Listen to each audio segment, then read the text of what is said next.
o capítulo 9 do Evangelho segundo o Espiritismo, bem-aventurados os mansos e pacíficos.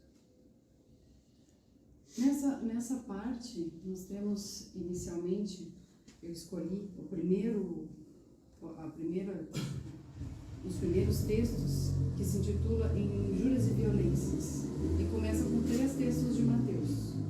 O primeiro, bem-aventurados os mansos, porque eles possuirão a terra. E o segundo, bem-aventurados os pacíficos, porque serão chamados filhos de Deus.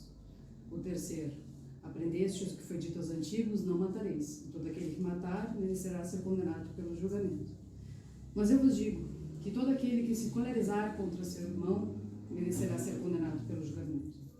Que aquele que disser ao seu irmão raca merecerá ser condenado pelo conselho. E que aquele que lhe disser sois louco merecerá ser condenado ao fogo do inferno. Por essas máximas, Jesus faz da violência, da cólera e mesmo de toda expressão descortês com respeito ao semelhante um erro. E ele quer que a gente se concentre na parte da amabilidade, da afabilidade, da paciência, tornando isso uma lei. Dessa forma, também é comentado no Evangelho segundo o Espiritismo, falando sobre a parte específica do terceiro texto, que raca era um termo hebreu que significava homem de má conduta e se pronunciava escarrando de dentro da cabeça.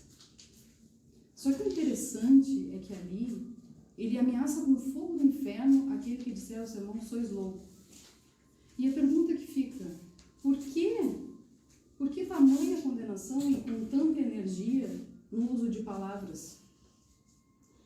E ainda temos a explicação dentro do Evangelho que a expressão atenua ou agrava dependendo da ideia da pessoa. Que isso vai ser um agravante ou atenuante no sentido de que a forma como a gente fala, como a gente expressa os sentimentos, é que vão fazer com que isso seja uma ofensa ou não, um agravante, daí uma condenação ou não.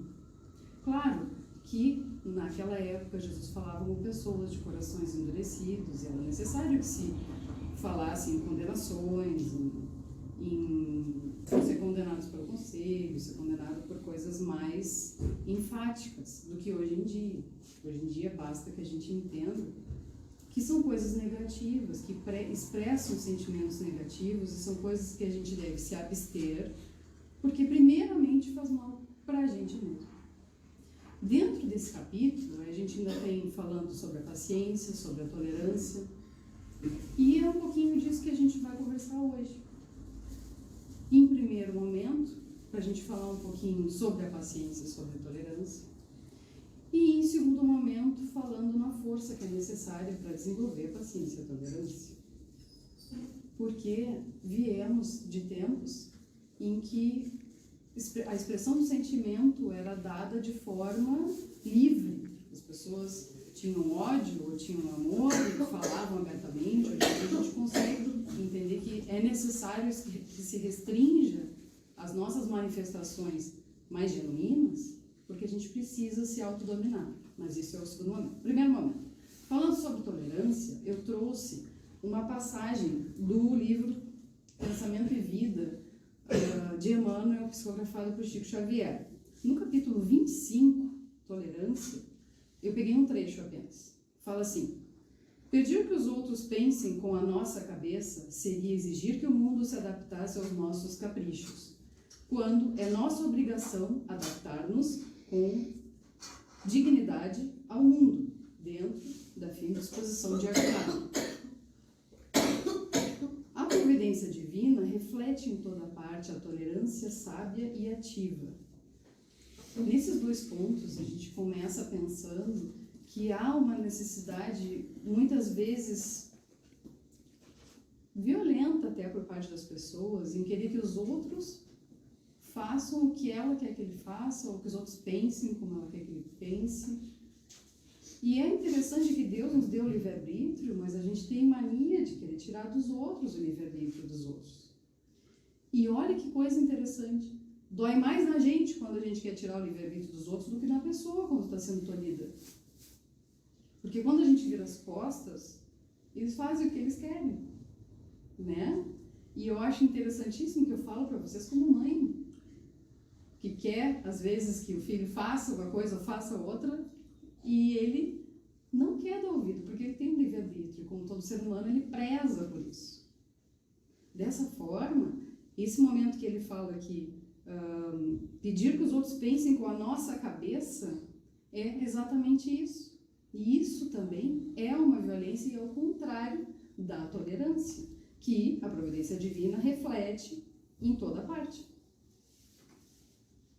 Seguindo, Deus não reclama da semente a produção imediata da espécie a que corresponde.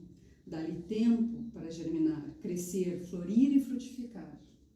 Aí, outro ponto dessa questão da tolerância, que é a paciência e o saber esperar. Porque muitas vezes o que falta nas pessoas, ou de um lado ou de outro, para que se entendam, é que ambos amadureçam. E esse amadurecimento só vem com o tempo. Tanto do filho que cresce, quanto da mãe que ensina. Ambos necessitam amadurecer. Porque a gente, enquanto mãe, aprende muito com os filhos. E os filhos, naturalmente, crescem e aprendem com a vida. É necessário, então, que se aprenda a esperar. E para isso a gente tem que ter paciência.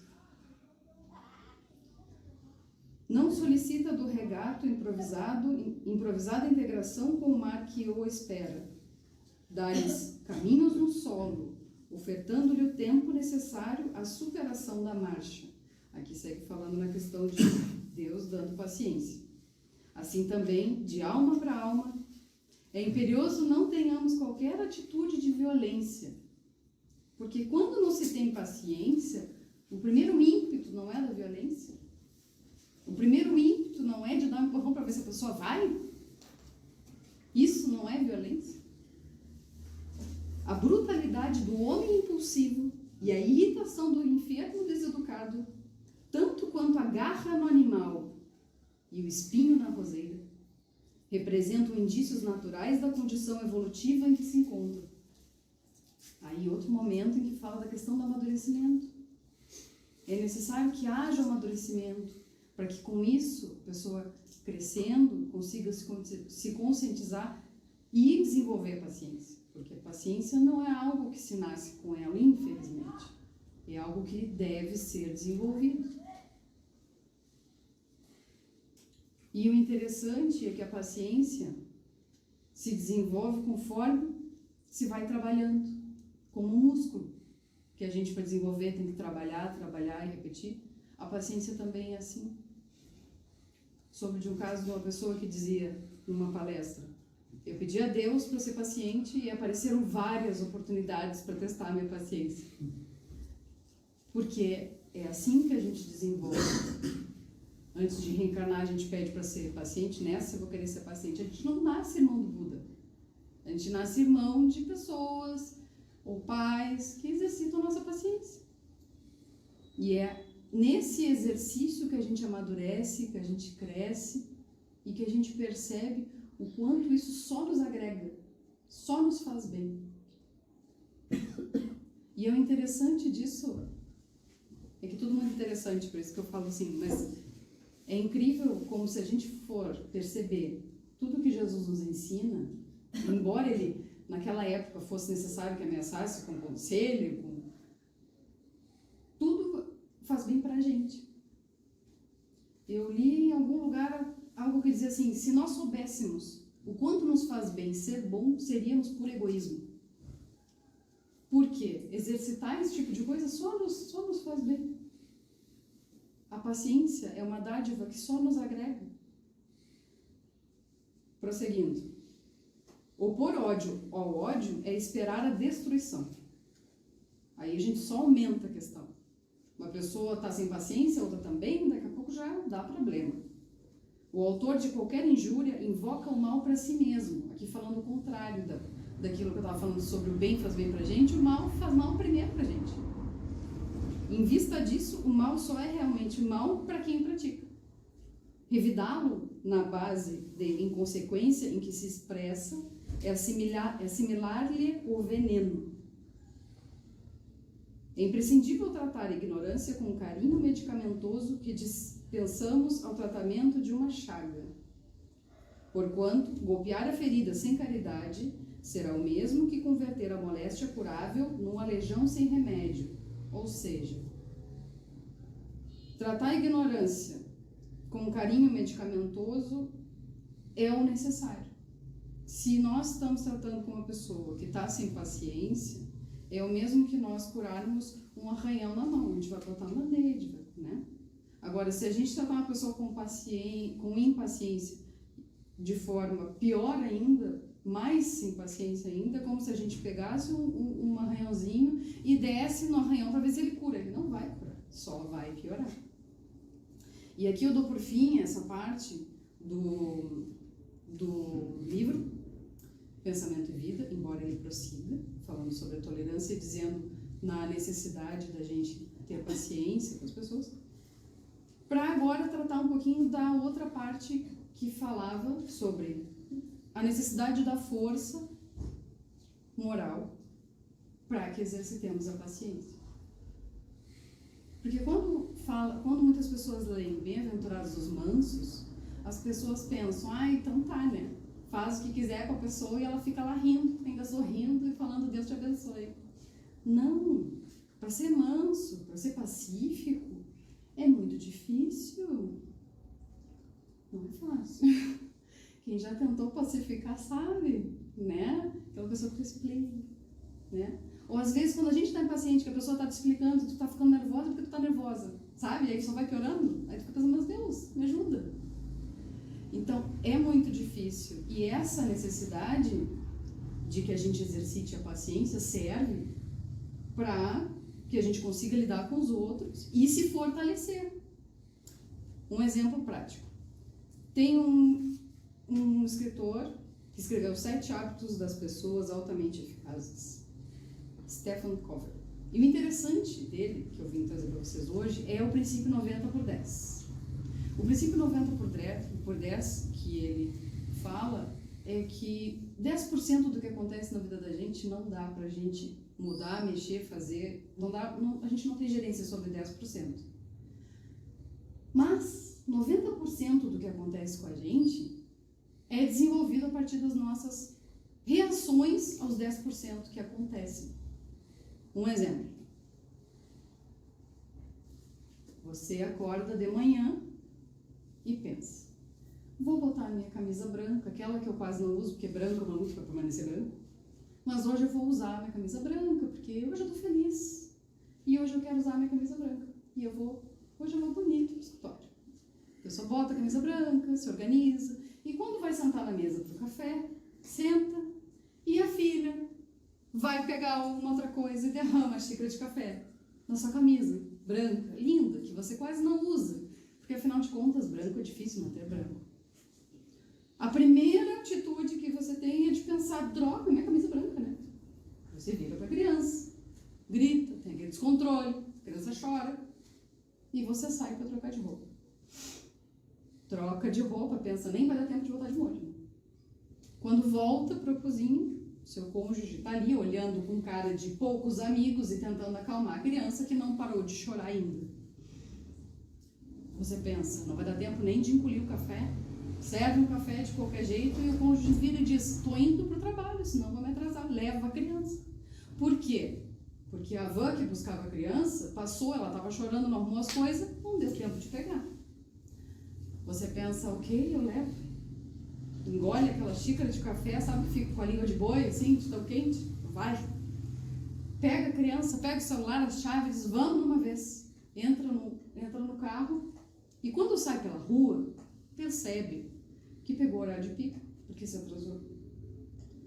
E como é horrível o horário de pico, e a diferença de 10 minutos é incrível. Já pegou a Bento ali 5h30 ou 5h15, a diferença é ignorante.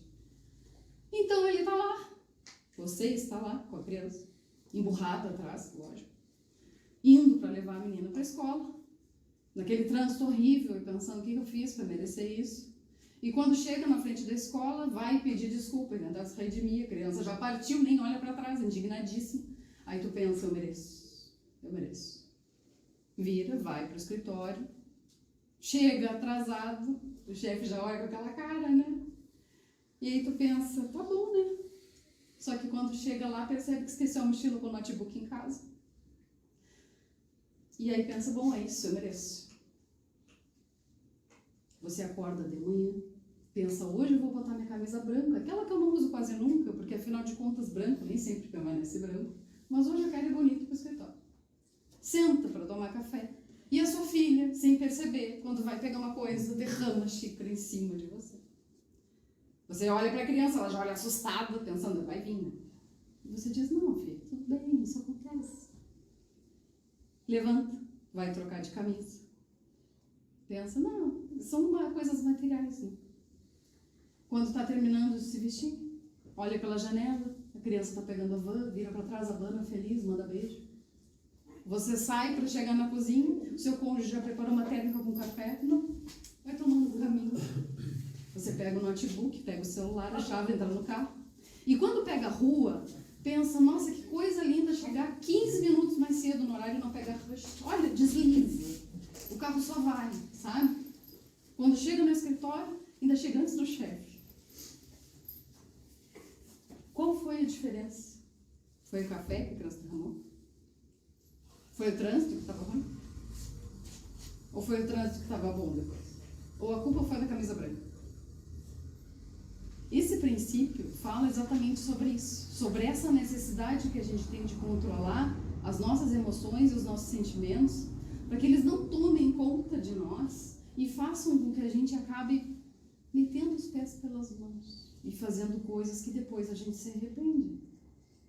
E são momentos rápidos e são momentos pequenos que uma respiração funda, assim, eu contado até 10 faz toda a diferença. Porque é lógico que tem certas coisas que vão nos incomodar, muitas coisas.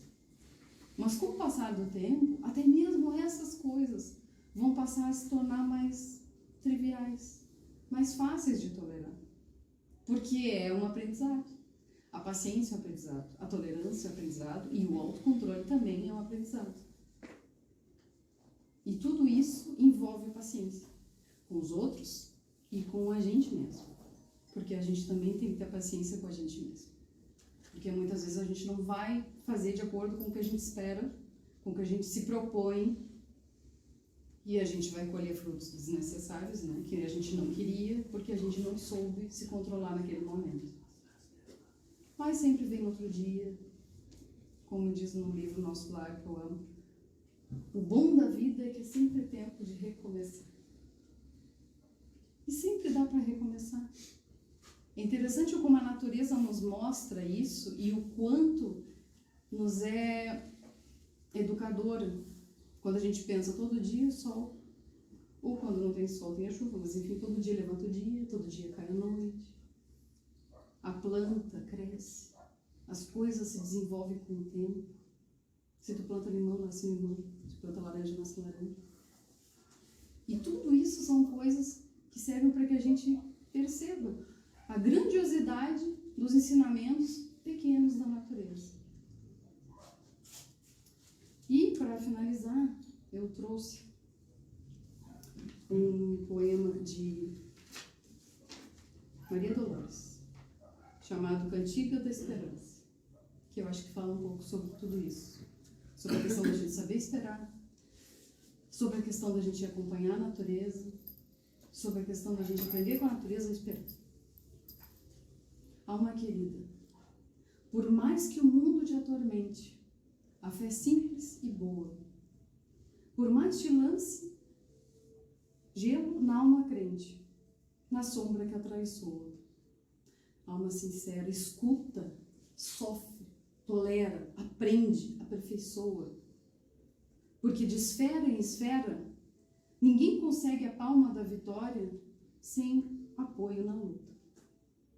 Espera, que a esperança é a luz do mundo, oculta a maravilha, que em toda parte se revela e brilha para a glória do amor. A noite espera o dia, a flor o fruto, o espinho a rosa, o mármore o buril. O próprio solo bruto espera o lavrador, armado de atenção, arado e zelo. O verme espera o sol para aquecê-lo. A fonte amiga que se desentranha do coração de pedra da montanha, enquanto o serve passa e se incorpora aos encargos do rio que a devora. Quando chega escondida, a paz da grande... E espera descansar. Quando chega escondida, a paz da grande vida que há no seio do mar. Seja o que for que venhas a sofrer, abraça o lema regenerador do perdão por dever. Leva pacientemente o fardo que te leva, entre o rugir do vento e o praguejar da treva. Abençoa em caminho os açoites das angústias em torvo redemoinho, onde não passas, coração, e segue sempre, amando, restaurando, redimindo, edificando em suma. Não te revoltes contra coisa alguma. Ao vir a tarde mansa, na doce quietação crepuscular, quando a graça do corpo tomba e finda, verás como foi alta, nobre e linda a aventura de esperar. E enquanto a noite avança, para dar-te as visões de uma alvorada nova, nas asas da esperança, bendirás a amargura, a dor e a prova, agradecendo à terra as bênçãos de entendê-las. Subirás para o ninho de luz nas estâncias de paz, que te aguarda tecido em radiações de estrelas. Então compreenderás que além do mais além, no coração da altura, Deus trabalha, Deus sonha, Deus procura, Deus espera também.